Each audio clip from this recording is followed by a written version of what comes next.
Hello guys, welcome back to my channel Shifa talks and smiles. बहुत days हो गए मैंने वीडियो नहीं डाली अपने इस चैनल पे, तो आज सोच रही हूँ कि डाल दूँ। Before we begin the video, मैं आप लोगों को बताना पसंद करूँगी कि शाम के 8 बजे से 12 AM के बीच में मैं वीडियो रेगुलरली डालने की कोशिश करूँगी। सो गाइस, वीडियो स्टार्ट करते हैं। तो आज मैं आप लोगों को डॉक्टर BR अम्बेडकर, जिन्होंने हमारा कॉन्स्टिट्यूशन बनाया था, उनके बारे में बताऊंगी, उनकी लाइफ जर्नी के बारे में बताऊंगी। सो मेरे वीडियो को आप ज़्यादा से ज़्यादा लाइक करें, शेयर करें, फिर कमेंट्स में अपनी राय बताएं। तो वीडियो को स्टार्ट करते हैं। So guys, doctor BR Ambedkar जो थे, उनको basically father of the Indian constitution जाना जाता है, क्योंकि हमारे कॉन्स्टिट्यूशन का जो कमेटी था, जो जिनको रिस्पॉन्सिबिलिटी मिला था हमारा कॉन्स्टिट्यूशन बनाने का, उसके चेयरमैन थे ये। तो अब ये बहुत ज़्यादा लोअर कास्ट में पैदा हुए थे। He was basically born on 14 April year 1891 में इनका बर्थ हुआ था। MP में एक महू नाम का विलेज लोकेटेड है, वहाँ पे ये पैदा हुए थे। इनकी मदर का नाम था भीमाबाई और इनके फादर का नाम था रामजी मालोजी सकपाल, जो कि ब्रिटिश आर्मी में रिटायर्ड सूबेदार थे। तो जैसे कि मैंने अभी गाइस आपको बताया कि ये लोअर कास्ट में पैदा हुए थे। हिंदुओं में जो महार कास्ट हुआ करता था हिंदुइज्म में, उस कास्ट में ये पैदा हुए थे, तो इसलिए इन्हें बहुत ज़्यादा डिस्क्रिमिनेशन फेस करना पड़ा अपने लाइफ टाइम में। तो अब हम इनके चाइल्डहुड के बारे में थोड़ा सा बात करते हैं। तो चाइल्डहुड में जब बॉर्न होने के बाद ये स्कूल जाने लगे। स्कूल जाने के टाइम में डॉक्टर अम्बेडकर को कुएं से पानी पीने की इजाज़त नहीं थी। इन्हें दूसरे क्लासमेट्स के साथ, जो कि हायर कास्ट थे, उनके साथ इन्हें बैठने की इजाज़त नहीं थी।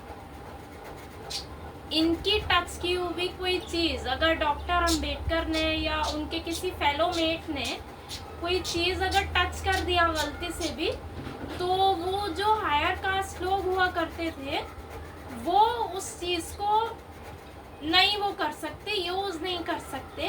कास्ट सिस्टम इतना ज़्यादा फैला हुआ था इनके टाइम में।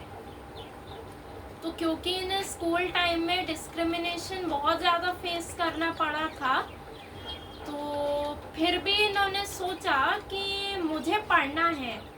पढ़ाई करने के बाद ये इंडिया में जो कास्ट सिस्टम है, मुझे इसको चेंज करना है। तो अब हम थोड़ा सा इनकी पर्सनल लाइफ के बारे में बात करते हैं। जब डॉक्टर अम्बेडकर 6 इयर्स के थे, तो इनकी मदर भीमाबाई की डेथ हो गई थी। आप लोग खुद सोचिए गाइस, 6 इयर्स कितनी कम एज होती है। और अगर कोई बच्चा अपनी मदर को खो दे इतनी कम एज में बीमारी की वजह से, तो आप सोचिए उसके मतलब मेंटल उस पे स्टेट पे क्या इम्पैक्ट पड़ेगा। तो इन्होंने जब 6 इयर्स की एज में माइग्रेन की वजह से अपने मदर को खो दिया, तो ये काफ़ी ज़्यादा परेशान हो गए थे। हालांकि जो हाई कास्ट लोग थे, इनकी मदर के डेथ के टाइम पे उन लोगों ने इनका और इनकी फैमिली का बहुत मजाक उड़ाया था कि अरे अरे इसकी तो मम्मी मर गई, ये हो गया वो हो गया। बट फिर भी इन्होंने मतलब पढ़ाई करना नहीं छोड़ा। 6 इयर्स की एज में जब मदर की डेथ हो गई, तो इनके फादर ने डॉक्टर अम्बेडकर के दूसरी शादी कर ली। इनकी स्टेप मदर का नाम जीजाबाई था, जो कि मतलब शादी के बाद तक जीजाबाई ने डॉक्टर अम्बेडकर को एक्सेप्ट नहीं किया था। एज हर ओन चाइल्ड उन्हें एक्सेप्ट नहीं किया था बिल्कुल भी। उसके बाद जब जीजाबाई आ गई घर में, तो इन्होंने भी कई डॉक्टर अम्बेडकर और उनके सिबलिंग्स के साथ तरह तरह का डिस्क्रिमिनेशन करा।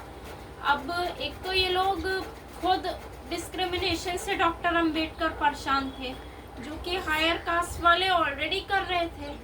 अब अगर खुद की फैमिली ही डिस्क्रिमिनेट करने लगे, स्टेप मदर्स स्पेशली, तो अगर कोई और होता तो वो अब तक गिव अप कर चुका होता कि नहीं, मुझे नहीं करना। बट डॉक्टर अंबेडकर ने ऐसा नहीं किया। इनकी स्टेप मदर बोलती रही कि तुम कौन सा पढ़ लिख के बहुत बड़े वकील बनोगे, बट इन्होंने सोच लिया कि नहीं, पढ़ाई करके ही जो इंडियन सोसाइटी है और सोसाइटी का जो हायरार्की सिस्टम है उसमें चेंज लाया जा सकता है।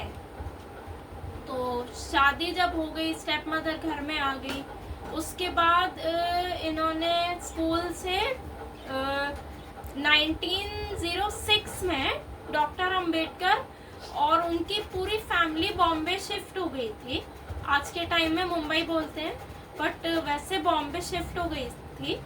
सिर्फ 16 इयर्स की एज में डॉक्टर अंबेडकर के फादर ने डॉक्टर अंबेडकर की शादी रमाबाई से करा दी थी।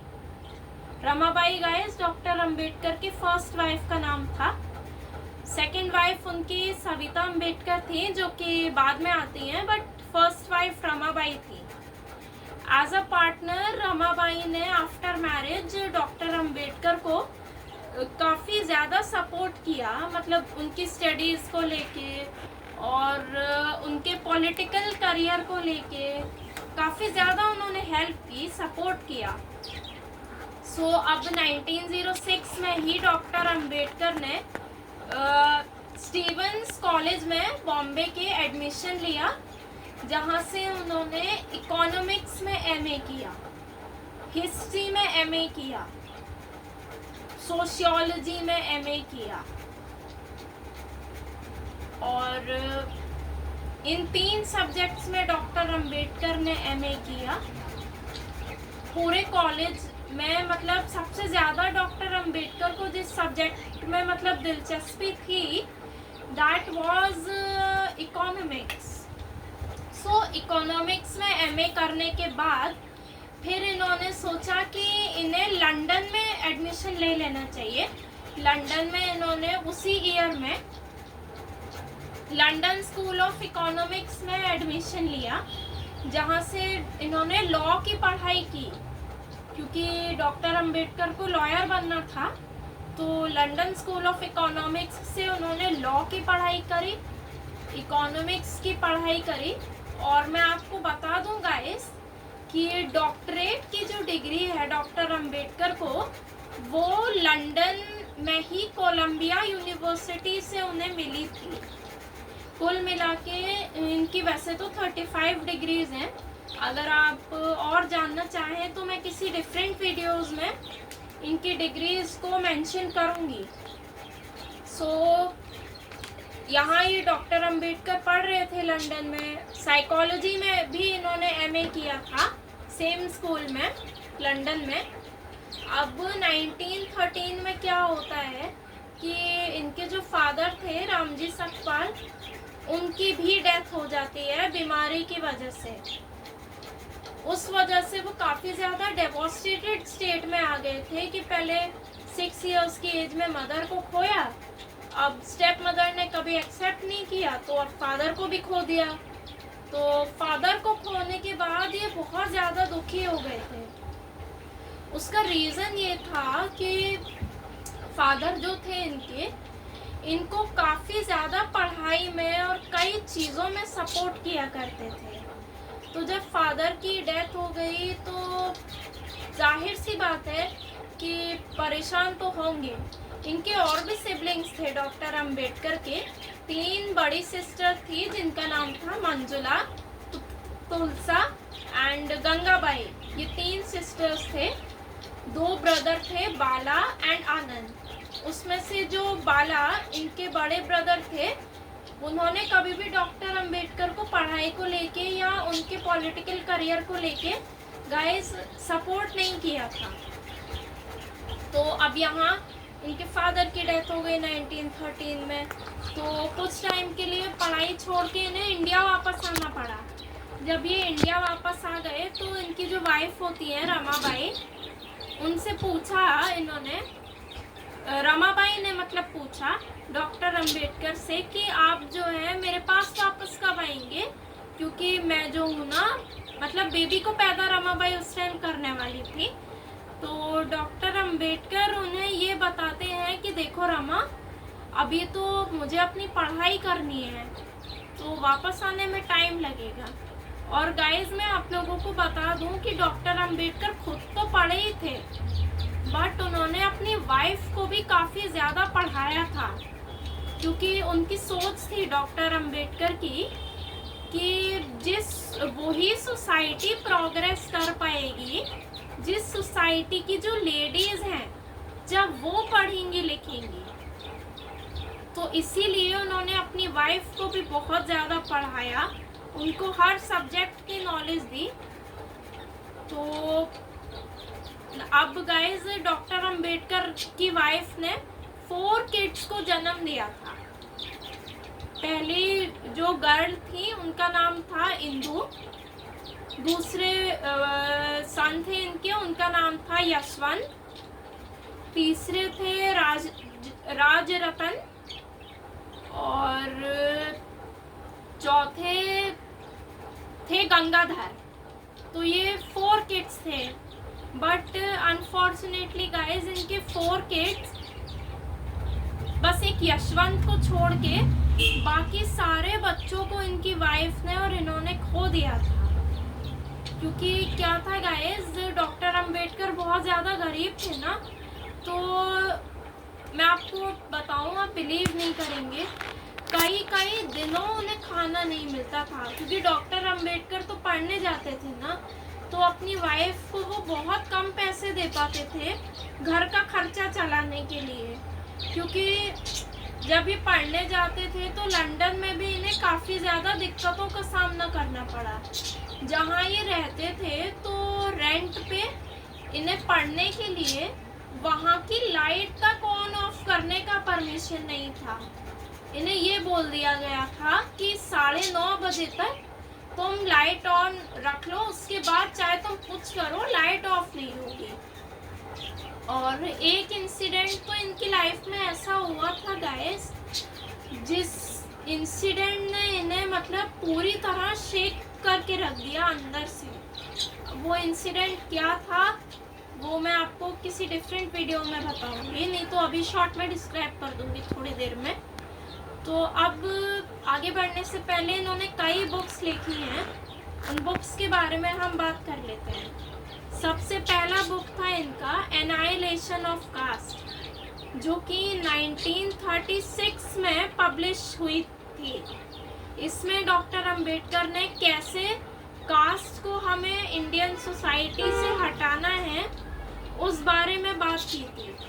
सेकेंड इनका बुक है India and the division of Pakistan. इसमें डॉक्टर अंबेडकर ने बताया है कि कैसे इंडिया और पाकिस्तान का डिवीज़न होना सही नहीं है। थर्ड बुक इन्होंने लिखी थी आपकी untouchables, who were they and how did they become untouchable guys. Next थी इनकी book waiting for my visa,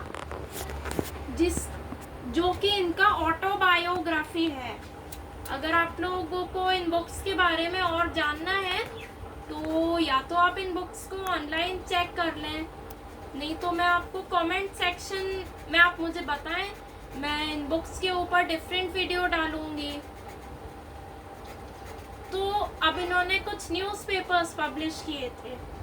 first इनका न्यूज़पेपर था मुक नायक, जो कि 1920 में पब्लिश किया गया था। इसमें डॉक्टर अंबेडकर ने बताया गया था, उन्होंने बताया था कि कैसे मतलब जो अनटचेबल्स हैं उनकी कास्ट के, जो नहीं सकते हैं, अपनी आवाज़ खुद नहीं उठा सकते, तो कैसे उनको मतलब प्रॉब्लम होगी, तो उनके खिलाफ आवाज़ इन्होंने उठाई थी। अब हम इनकी लाइफ पे वापस आते हैं। चलो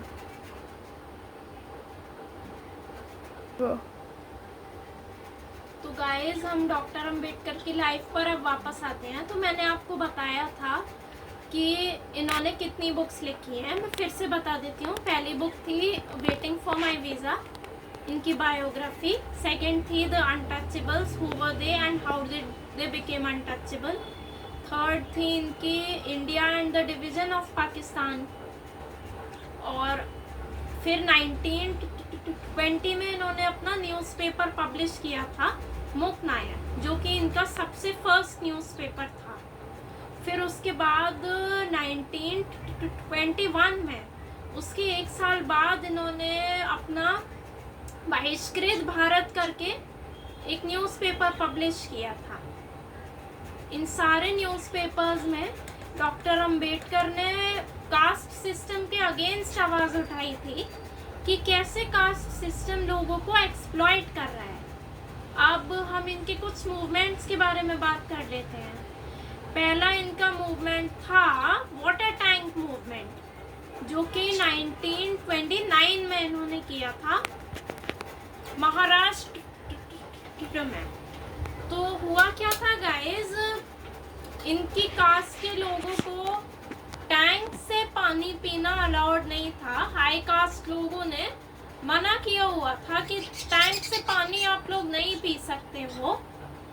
तो डॉक्टर अंबेडकर और उनके फॉलोअर्स ने मूवमेंट किया था, जिसका नाम ही वाटर टैंक मूवमेंट था। इस मूवमेंट में इन्होंने क्या किया था कि ये मतलब अपने फॉलोअर्स के साथ गए और जो टैंक से इन्हें पानी पीना अलाउड नहीं था, उससे पानी पी लिया। तो गाइस, आजकल जो ये मतलब हमें आप कह सकते हैं कि पानी पीने का हक मिला है, एक तौर पे कह सकते हैं कि वो डॉक्टर अंबेडकर की वजह से मिला है, जो कि हम अब फ्रीली पानी कभी भी पी सकते हैं, कैसे भी। नहीं तो पहले के टाइम में लोगों को पानी भी पीने का राइट नहीं था, खास तौर से जो अनटचेबल्स थे। इस वाटर टैंक मूवमेंट को चवदार सत्याग्रह के नाम से भी जाना जाता है, अगर हम हिंदी में देखें तो। अब इनके और महात्मा गांधी के बीच काफ़ी कॉन्फ्लिक्ट भी हुआ था। तो हुआ क्या था कि डॉक्टर अंबेडकर को ये पता चला कि जो गांधी जी हैं वो इंडियन फ्रीडम फाइटिंग में मतलब काफ़ी ज़्यादा पार्ट लेते हैं और ये सब करते हैं। तो डॉक्टर अंबेडकर ने भी सोचा कि मैं भी पार्टिसिपेट करूं। तो इनके और गांधी के जो आइडियाज़ थे ना, उन दोनों में काफ़ी कॉन्फ्लिक्ट था। डॉक्टर अंबेडकर सोचते थे कि कास्ट सिस्टम को इंडिया से हटाया जाना चाहिए, बट वहीं गांधी जी की सोच ये थी कि नहीं, अनटचेबिलिटी और कास्ट सिस्टम को यही रखना चाहिए। इसीलिए डॉक्टर अंबेडकर को जो इंडियन नेशनल कांग्रेस था, डॉक्टर अंबेडकर ने उसमें पार्ट नहीं लिया। तो इन्हीं कुछ कॉन्फ्लिक्ट्स की वजह से डॉक्टर अंबेडकर और महात्मा गांधी ने 1936 में पूना पैक्ट साइन किया था। पूना पैक्ट क्या है और वो सब चीज़ें डिफरेंट वीडियो में हम बात करेंगे। पूना पैक्ट पे मैं एक सेपरेट वीडियो बना कर डालूंगी। तो back to his personal life. तो यहाँ डॉक्टर अंबेडकर ने अब मतलब पूना पैक्ट साइन कर दिया। वहीं इसी ईयर में इनकी वाइफ रमाबाई की डेथ हो गई। जैसा कि मैंने अभी आपको बताया कि 4 बच्चों को खोने के बाद रमाबाई जो थी वो काफ़ी ज़्यादा बीमार रहने लगी थी। सिर्फ 38 इयर्स की एज में इनकी वाइफ ने काफ़ी ज़्यादा अपने बच्चों को खो दिया था, 4 बच्चों को। तो इसके बाद ये खुद बीमार रहने लगी बहुत लंबे टाइम तक। इनका बहुत इलाज कराया गया बट वो ठीक नहीं हो पाया। तो इसलिए 1936 में इनकी वाइफ की डेथ हो गई। अब गाइस, इनकी वाइफ की डेथ का जो इम्पैक्ट था वो डॉक्टर अंबेडकर की हेल्थ पे बहुत ज़्यादा था।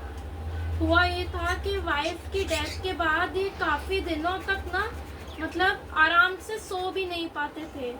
तो इंसोम्निया, जो कि एक स्लीप डिसऑर्डर होता है, इन्होंने उससे सफ़र किया। ये डिप्रेशन में आ गए, कई दिनों तक रोते रहे। डायबिटीज हो गया, शुगर पेशेंट हो गए, बीपी, और भी पता नहीं कितने तरह की बीमारियां। उस टाइम में मैं आपको बताऊं, इन बीमारियों का ना गाइस इलाज भी नहीं होता था, तो काफ़ी ज़्यादा ये बीमार हो गए। डॉक्टर यूसुफ जो थे उस टाइम में, वो इन्होंने डॉक्टर अंबेडकर का इलाज भी किया था इन सब बीमारियों से बाहर आने में। और गाइस डॉक्टर अंबेडकर जो थे वो अपनी वाइफ को काफ़ी ज़्यादा लव करते थे, उन्हें काफ़ी ज़्यादा प्यार करते थे। इसलिए जब उनकी वाइफ की डेथ हो गई तो तभी तो इनकी हेल्थ पे काफ़ी ज़्यादा इम्पैक्ट पड़ा था। और गाइस वीडियो को आगे बढ़ाने से पहले मैं आप लोगों को बता दूं कि 2019 में एन टीवी पे एक सीरीज़ आया करती थी, एक महानायक डॉक्टर बी.आर. अम्बेडकर। अभी तो वो सीरीज़ फिनिश हो गई है। वो सीरीज़ आप लोग ज़रूर देखिएगा, वो यूट्यूब में आपको मिल जाएगी। अगर आप चाहेंगे तो उसका लिंक मैं अपने डिस्क्रिप्शन बॉक्स में डाल दूंगी। तो गाइस डॉक्टर यूसुफ ने डॉक्टर अंबेडकर का इलाज किया था। और एक बात और मैं आपको बता दूं, ये बुद्धिज़्म से काफ़ी ज़्यादा इन्फ्लुएंस हुए थे, इसलिए इन्होंने 1939 में, दिसंबर 1939 में अपने फॉलोअर्स के साथ जाके मनुस्मृति, जो कि हिंदूज की प्रैक्टिस थी, उसको जला दिया था। क्यों जला दिया था गाइस, मैं आपको बता देती हूँ। इसलिए जला दिया था कि मनुस्मृति में कुछ ऐसी प्रैक्टिसेस थी जो कि स्पेशली अनटचेबल्स के लिए ही बनाई गई थी, तो वो प्रैक्टिसेस इन्हें पसंद नहीं आई, तो इसलिए इन्होंने हिंदुइज्म भी छोड़ दिया और मनुस्मृति भी जला दिया। हिंदुइज्म छोड़ने से पहले डॉक्टर अंबेडकर ने कहा था कि मैं हिंदू पैदा तो हुआ हूँ बट मैं मरूंगा नहीं हिंदुइज्म में, तो that's why he just left Hinduism. और उसमें वो बुद्धिज़्म से इन्फ्लुएंस हो गए। लॉर्ड बुद्धा की जो टीचिंग्स थी वो काफ़ी ज़्यादा इन्हें इंस्पायर किया डॉक्टर अंबेडकर को। इसलिए गाइस इन्होंने 1936 के ही एज में, 1936 to 39 के ही ईयर्स में, मतलब बुद्धिज़्म को अपनाने का डिसीजन ले लिया था। उसके बाद इन्हें काफ़ी सारी बातें सुननी पड़ी लोगों से कि क्यों छोड़ा हिंदुइज्म, ये वो, बट इनका डिसीजन था क्योंकि, तो बस कर लिया। तो इस तरीके से गाइस 1947 में फिर हमारे इंडिया को इंडिपेंडेंस मिला। आप लोग जानते ही हैं 15 अगस्त 1947 को।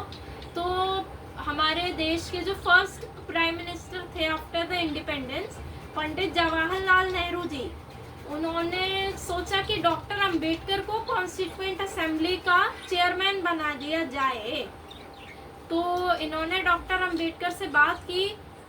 डॉक्टर अंबेडकर ने पूछा कि गांधी जी को तो कोई दिक्कत नहीं है, तो नेहरू जी ने बोला कि गांधी जी ने ही आपको चेयरमैन अपॉइंट करने का फैसला किया है। तो ऐसे डॉक्टर अंबेडकर मान जाते हैं। तो 1947 से लेके गाइस 1949 तक लगातार 3 साल लगे थे हमारे कॉन्स्टिट्यूशन को बनने में, और डॉक्टर अंबेडकर का बहुत बड़ा हाथ था हमारे कॉन्स्टिट्यूशन में। ज़्यादातर मतलब हमें राइट्स दिलवाने में, जैसे कि right to education, right to keep public property, right to profess और प्रैक्टिस एनी रिलीजन, तो ये सब था गाइस। तो इस तरीके से डॉक्टर अंबेडकर ने हमारा कॉन्स्टिट्यूशन बनाया 1949 में। और फिर उसके बाद गाइस इन्होंने दूसरी शादी भी कर ली। दूसरी शादी अब इन्होंने कैसे की? दूसरी शादी इन्होंने डॉक्टर शारदा कबीर थी, जिन्होंने कि डॉक्टर अंबेडकर जब फर्स्ट वाइफ की डेथ के बाद बीमार हो गए थे, तो डॉक्टर शारदा कबीर ने ही डॉक्टर अंबेडकर का इलाज किया था। तो इस तरीके से मतलब शादी कर ली दोनों ने। और गाइस 1956 में फाइनली डॉक्टर अंबेडकर ने बुद्धिज़्म को अपनाया।